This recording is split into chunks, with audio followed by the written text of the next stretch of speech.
오늘 우리가 함께 나눌 말씀의 시작을 제가 조금 그 한 문장을 열고 싶은데요. 어떤 목회자가 이런 얘기를 했습니다. 고민하지 않는 신앙은 신앙이 아니다. 조금 센 것 같기는 한데요. 그래서 제가 이 뒤에 이런 또 얘기를 이거는 제가 한번 해봤거든요. 또 고민만 하는 신앙도 신앙이 아닌 것 같다. 뒤에 거는 제 거고요. 앞에 거는 제가 살짝 베낀 거고요. 네, 근데 진짜 신앙은 이 우리가 겪는 삶의 수많은 고민과 또 갈등을 외면하면서 그냥 묻어두는 것이 아니라 그 모든 것들을 정직하게 주님 앞에 가지고 나아가는 신앙이 참된 신앙인 것 같습니다. 오늘 우리는 이 거룩한 고민을 기도로 승화시킨 한 인물을 바라보고자 합니다. 바로 에스겔인데요. 한 주경학자가 아주 재미있는 연구를 좀 했더라고요. 구약에 등장하는 이 선지자들 중에서 가장 무식한 선지자와 가장 유식한 선지자가 누구인지를 실제로 연구를 했습니다. 실제 이것을 조사하기 위해서 이 선지자들의 어떤 그들이 쓴 예언서의 문장과 또 어휘나 그리고 표현 같은 것들을 이렇게 분석을 했는데요. 연구 결과가 나왔습니다. 가장 무식한 선지자는 누구일까요? 예수님? 네. 가장 무식한 선지자도 나왔는데요. 이걸 말씀드리면은 그 다음부터 이 성경을 읽을 때에 조금 편견으로 볼 것 같아서 은혜가 안 될 수 있으니까 나중에 가장 무식한 선지자는 누구인지 개인적으로 물어보시면은 제가 답변을 좀 드리도록 하고요. 반대로 가장 유식한 선지자가 나왔습니다. 성경에서 가장 유식하고 똑똑한 선지자가 누구냐 하면은 바로 오늘 우리가 보게 되는 이 에스겔이 뽑혔습니다. 에스겔. 그는 구약 선지자 중에서 가장 유식하고 또 지적인 인물로 뽑혔습니다.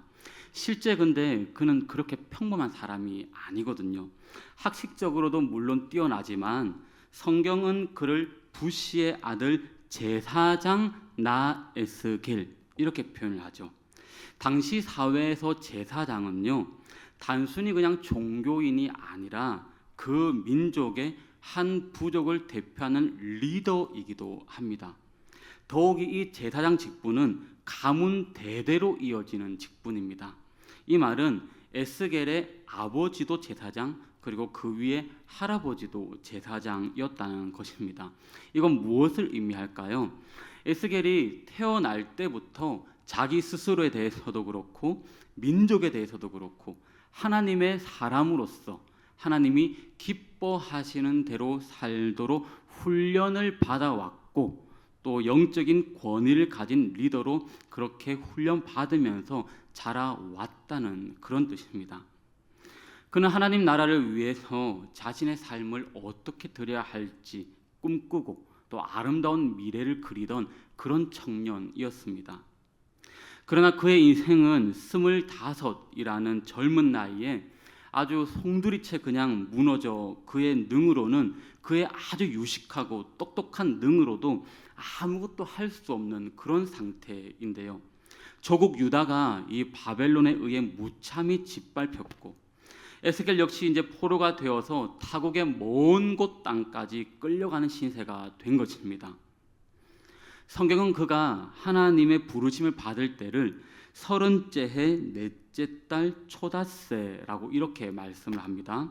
많은 학자들이 이것은 바로 에스겔의 나이 30살을 의미한다고 그렇게 말합니다. 레위 지파 남성이 성전에서 본격적으로 섬기기 시작하는 나이가 바로 30살입니다. 에스겔에게 있어서 이 30살은 그가 제사장으로서 꿈을 펼치며 이제 인생의 가장 빛나는 사역을 이제 막 시작하려고 할 그때였습니다. 하나님을 섬기며 이 거룩한 제사를 이제 드려야 할 제사장의 첫 타이밍, 첫 출발인데 우상이 가득한 이방 땅에서 포로로 살아가는 현실인 거죠. 지난 5년 동안 그의 마음은 얼마나 큰 갈등과 고통이 휘몰아쳤을까요? 제가 목사 안수를 받으면서 그 안수 받기 직전에 했던 고민이 한 가지가 있는데요. 한국 교회가 1200만, 1300만, 그것도 줄은 숫자입니다. 그런데 이제는 그것도 모자라서 한국 교인이 900만, 그리고 800만, 그리고 700만 이렇게 막 떨어지고 있는 겁니다. 그래서 이제 교회를 목사가 안수를 받고 교회를 개척을 한다. 이 개척은 더없이도 어렵다라고 얘기하는 시대가 되어버렸고, 또 교회가 교회끼리 합병을 하는 그런 시대도 된 겁니다. 그래서 이제 제가 안수를 받기 전에 어떤 고민을 했냐면은, 나 같은 목사들이 굉장히 많지 않을까. 그래서 내가 만약에 안수 받으면은 나중에 교인들도 줄고 교회도 줄고 하는데 내가 어떻게 쓰임을 받을 수 있을까, 그런 질문을 가지면서 당시에 섬기던 이제 교회 담임 목사님께 막 푸념처럼 이렇게 얘기를 했던 기억이 있습니다. 그런데 이제 그 담임 목사님께서 이제 저에게 별 걱정을 다 한다고 그렇게 말씀을 하기는 하시더라고요.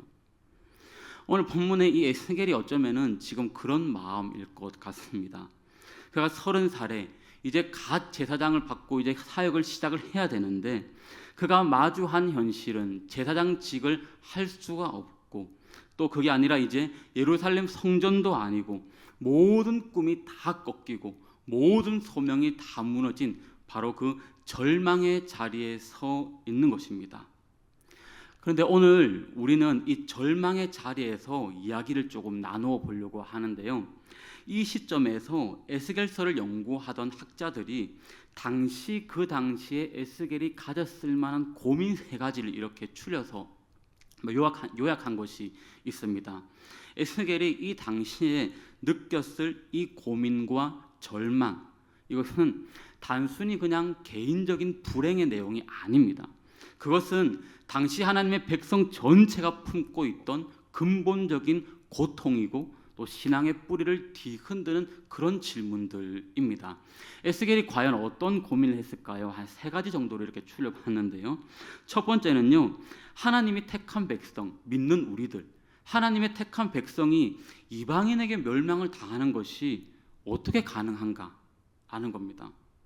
이것은 신앙의 근간을 뒤흔드는 질문입니다. 우리가 하나님의 백성인데 하나님이 우리를 택했다라고 얘기를 하는데, 우리가 아무리 잘못했다 하더라도 어떻게 하나님을 모르는 저들이 우리를 이렇게 처참하게 짓밟을 수 있을까 하는 원망 섞인 질문입니다. 신앙생활을 하다가 어려움을 겪으면은 저도 이런 생각이 들 때가 많습니다. 세상 사람들도 잘만 사는데 왜 하필 믿는 우리들이 그럴까? 왜 하필 믿는 내가 그럴까? 에스겔은 또 2번째 이런 고민을 해왔을 것 같습니다. 과연 이런 상황에서 우리에게 소망이 있는가? 이것은 훨씬 더 절박한 질문이죠. 이제 제사장직을 사역을 시작해야 되는데 이미 나라는 다 망해버렸고 포로 생활은 계속해서 이어져 있어가지고 내가 아무리 똑똑하다 하더라도 할 수가 없는 상황입니다. 강대국 바벨론의 윗세는 날로 날로 더 세지고 있습니다. 하나님의 백성은 더 무너져 가고 있습니다. 회개의 기미조차 보이지 않는 동족들을 바라보면서 에스겔은 묻지 않을 수가 없습니다. 정말 이 백성에게 무슨 희망이 있는가? 3번째, 그렇다면은 이런 질문을 또 했을 것 같아요. 하나님이 여전히 그러면 우리와 함께는 하시나? 라는 거죠. 하나님이 우리와 함께 하실까? 이것은 앞에 모든 질문을 포함하는 가장 고통스러운 근본적인 질문입니다. 신앙인이 고통 속에서 가장 쉽게 내리는 결론이 무엇일까요? 하나님이 나를 버리셨다. 어떤 고난이 있으면은 하나님이 나를 떠나셨다라는 그런 생각입니다. 만약 하나님이 지금 우리와 함께 계신다면, 함께 하신다면 이런 일들은 안 일어날 거야, 그런 거죠. 오늘 에스겔이 이렇게 고민하는 이 3가지 고민은요, 그냥 단순한 철학적인 사색이 아닙니다. 그것은 그의 신앙을 포기하느냐 마느냐 결정하는, 즉 사느냐 죽느냐의 그런 문제입니다. 이 질문에 대한 대답을 찾지 못하면 결코 행복할 수 없는 실존적인 그런 몸부림인 거죠. 그런데 여기 그런 질문을 하는 타이밍에서 오늘 말씀의 가장 중요한 전환점이 있습니다.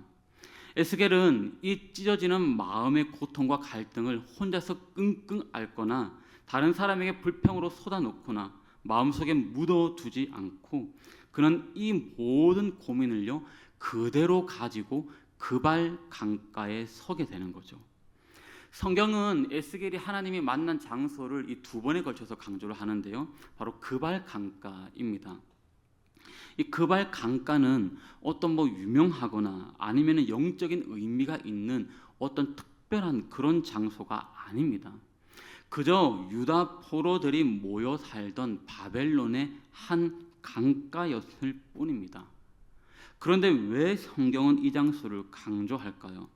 그것은 강가가 갖는 의미 때문인데요. 유다인들의 이 문화적 배경에는 기도할 곳이 마땅치 않은 이방 땅에서 오직 하나님 한 분만을 바라고 싶을 때 조용히 강가나 또는 광야로 나가서 기도를 했습니다. 지금 우리가 새벽기도 설교를 데살로니가서를 계속 묵상하고 가고 있는데 조금 그와 비슷한 내용을 보려고 하면은 사도행전을 읽어보면 알 수가 있는데요. 사도행전 17장 아니고 16장 앞쪽에 보시게 되면은요. 16장에서 이제 사도 바울이 복음을 전하다 고난을 받고 이제 피하는데 바울이 기도할 곳을 찾다가 어디를 가는지 아십니까? 사도행전 16장에 바로 기도할 곳을 찾는데 강가를 찾게 됩니다. 에스겔은 자신의 가장 깊은 절망과 번민을 가지고 바로 이 기도의 자리 그발 강가로 나아간 것입니다. 그곳에서 그는 자신의 모든 질문을 하나님께 다 쏟아놓는 겁니다. 바로 그때 그의 인생을 뒤바꾼 놀라운 일이 일어나는데요. 에스겔서 1장 1절과 3절입니다. 우리 자막을 보면서 한번 같이 읽어볼까요? 하늘이 열리며 하나님의 모습이 내게 보이니 그 다음 여호와의 권능이 내 위에 있느라. 아멘. 때로 우리는 기도를 해도 상황이 나아지지 않을 때 오히려 더 나빠질 때도 많이 있습니다. 에스겔도 그랬죠. 훗날에 예루살렘 성전이 완전히 그냥 다 파괴되어져 버립니다. 절망적인 소식을 듣게 됩니다. 그러나 중요한 것은요, 포기하지 않는 기도입니다. 이것은 상황이 바뀌는 기도가 하는 것이 아니라 상황이 변화될 때까지 기도하는 것이 아니라 내 마음에 지배하는 정서가 바뀔 때까지, 그리고 내 마음을 사로잡는 이야기가 바뀔 때까지, 그리고 내가 세상을 바라보는 나의 시선이 바뀔 때까지 기도하며 나아가는 것입니다. 에스겔이 했던 오늘 이 세 가지 질문은요, 기도를 통해서 이제 놀라운 하나님의 비전으로 바뀌어버립니다. 첫 번째, 에스겔이 이런 고민했죠. 왜 우리가 멸망했는가? 라는 그런 고통스러운 질문에 하나님은 에스겔서 36장 6절과 7절을 통해서 이렇게 답변을 주십니다. 내가 내 질투와 내 분노로 말하였나니 너희가 당한 수치를 반드시 갚아주겠다. 이렇게 응답하십니다. 왜? 라는 질문이 그래서 내가 일하겠다, 하나님이 일하겠다라는 하나님의 약속으로 바뀐 겁니다. 그발 강가에서 기도할 때. 두 번째, 에스겔이 이런 고민했죠. 우리에게 과연 그렇다면 이 사람들이 소망이 있는가? 라고 얘기할 때에 절망적인 질문에 에스겔서 37장 7절과 10절을 통해서 이렇게 말씀을 합니다. 마른 뼈들이 살아나 하나님의 군대를 이루는 그런 환상을 보여주십니다. 인간의 눈으로는 소망이 전혀 없는 곳에 하나님은 생명의 기운을 불어넣어서 다시 살리겠다라는 비전을 보여주십니다. 그발 강가에서. 또 세 번째, 에스겔이 이런 고민을 했죠. 하나님이 정말 그럼 우리와 함께 하나? 이런 상태에서 하나님이 우리와 정말 함께하고 계실까?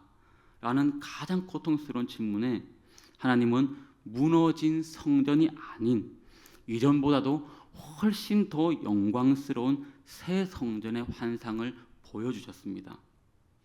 그 성전 문지방에서 흘러나온 물이 강을 이루고 온 세상을 살리고 회복시키는 비전을 보게 한 것입니다. 그리고 그 성읍의 이름을 하나님께서 이렇게 응답으로 말씀해 주시는데요. 따라합시다. 여호와 쌈마. 무슨 의미입니까? 내가 거기에 계시다. 여호와께서 여기에 계시다. 이 약속의 비전을 받습니다.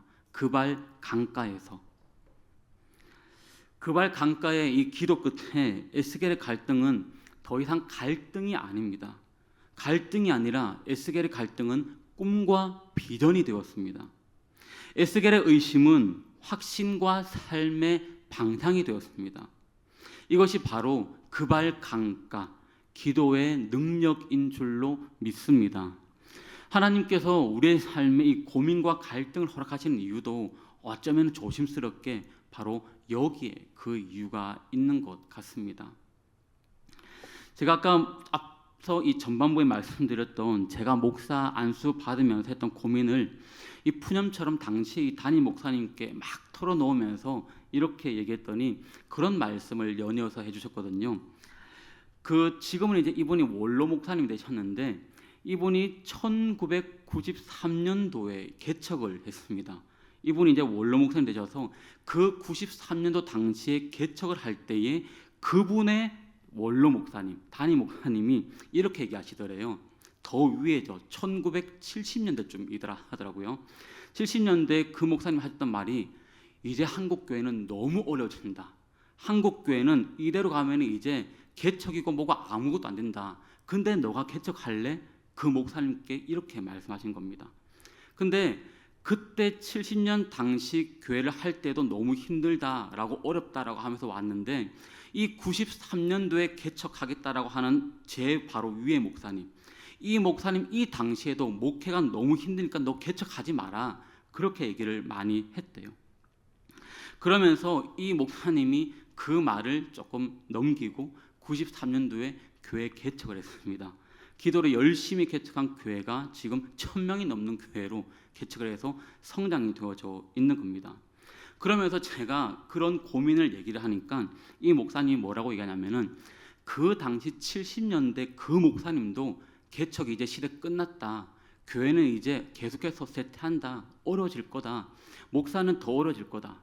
그리고 본인이 개척할 93년도 당시에도 다 주변에서 그런 얘기를 다 했다라는 거예요. 그러니까 교회가 저보고 하는 말이 그러면은 70년대나 93년도나 너가 지금 안수받는 지금 연도나 교회가 언제 안 어려울 때가 있었냐라는 거예요. 교회가 언제 욕을 안 들어먹을 때가 있었냐라는 거예요. 더 나아가서 한국 경제가 안 어려울 때가 언제 있었냐라는 거예요. 다 어려웠지 않았냐. 그러면서 중요한 한마디는 이렇게 던지시더라고요. 목회는 무릎으로 하는 거야. 이렇게 얘기를 하셨습니다. 사랑하는 성도 여러분, 기도의 자리, 이 무릎의 자리, 오늘 여러분들에게는 이 그발 강가가 어디에 있으십니까? 물리적으로는 어쩌면은 그냥 평범한 장소입니다. 영적으로는 기도의 자리입니다. 범민을 기도로 가져가는 전환의 장소이기도 합니다. 여러분들의 혼자서 눈물 흘리며 기도하는 그 자리, 또 골방에서 조용히 아뢰는 그 자리, 지금도 이 밤에 함께 부르짖는 이 자리, 여러분들의 비전을 발견하는 그발 강가가 되기를 축복합니다. 삶의 흔들림 속에서 지금도 번민하고 계십니까? 자녀의 문제 앞에서, 또한 관계 문제 앞에서, 재정의 문제 앞에서, 건강의 문제 앞에서 어찌할 바를 모르고 계십니까? 그 모든 고민을 가지고 오늘 이 한 시간 그발 강가로 나아가십시오. 오늘 이 밤에 우리의 번민을 기도로 바꿀 때에 하나님께서는 우리의 그런 궁극적인 질문들, 그것을 뛰어넘어서 비전으로 오늘 여러분들에게 응답해 주실 줄로 믿습니다. 우리 말씀을 기억하시면서